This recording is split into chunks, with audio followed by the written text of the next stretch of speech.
For today's video, we're going to take a quick detour all the way over to Hawkins, Indiana from Haddonfield, because while we wait for new information on Halloween to come out of San Diego Comic-Con International, Netflix was kind enough to drop a new trailer, commercial, original short film thing for Stranger Things Season 3. And while at first it might just seem like more nostalgia bait that we're all totally used to, when you dig a little deeper, there's actually some pretty cool secrets and Easter eggs in it. So let's get into them now.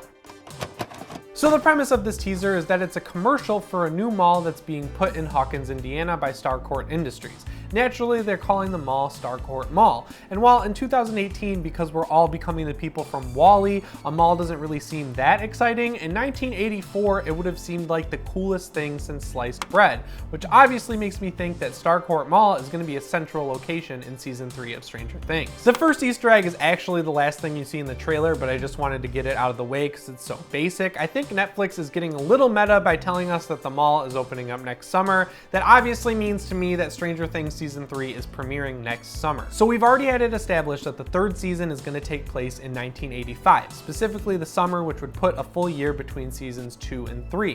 So of course, this trailer takes place in 1984, so we got to have some references to 1984. That's why over at Walden Books, we see The Hunt for Red October, and at Sam Goody, we see Bruce Springsteen's Born in the USA. Born in the USA came out on June 4th, 1984, which would put this commercial one full year before the show is set to take place in the summer of 1985.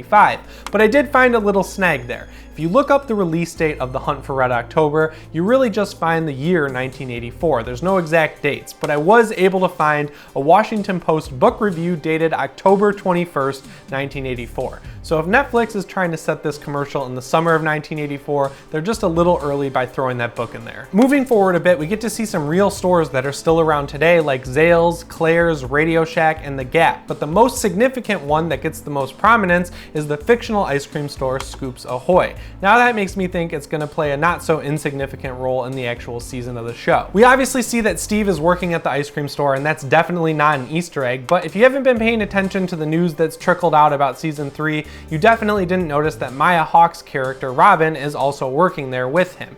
Now Robin is described as an alternative girl who's bored with her day job but discovers a dark secret about the town that makes things way more exciting for her. So there's two things I'm pulling from this. The first is that Robin is the new love interest for Steve. She's described as an alternative girl, which makes her the polar opposite of Nancy, and Steve and Nancy have officially decided to call it quits as of the end of season 2, so that one just feels like a given. The second thing I'm pulling from is that the big dark secret she discovers is related to Starcourt Mall, and more specifically Starcourt Industries. So we've had 2 full seasons where the bad guy of Stranger Things is the government, and that kind of wrapped up pretty well at the end of season 2, so naturally the Duffer Brothers are going to want to tackle another big 80s horror trope, and the one I think they're tackling this time is greedy corporations that exploit small towns. That was all over the 80s. So in terms of 80s material that the Duffer Brothers could pull from when making the mall a central location and the company that owns the mall a main bad guy, easy things that come to mind are Chopping Mall and Dawn of the Dead. But when I think about Scoops Ahoy combined with the mall, the one movie I can think of is The Stuff.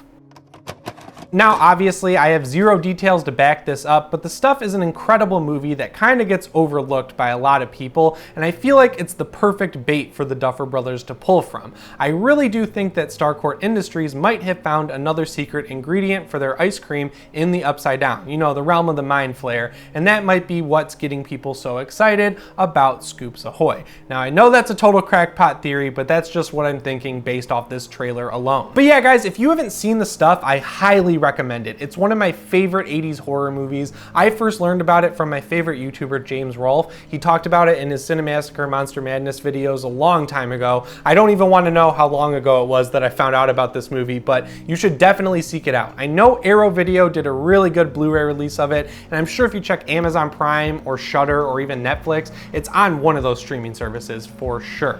I absolutely love that movie. But anyways, guys, that's all the time I have for today. So as always, my name is Jimmy Champagne, and I'll see you in the Upside Down next summer. Thanks for watching.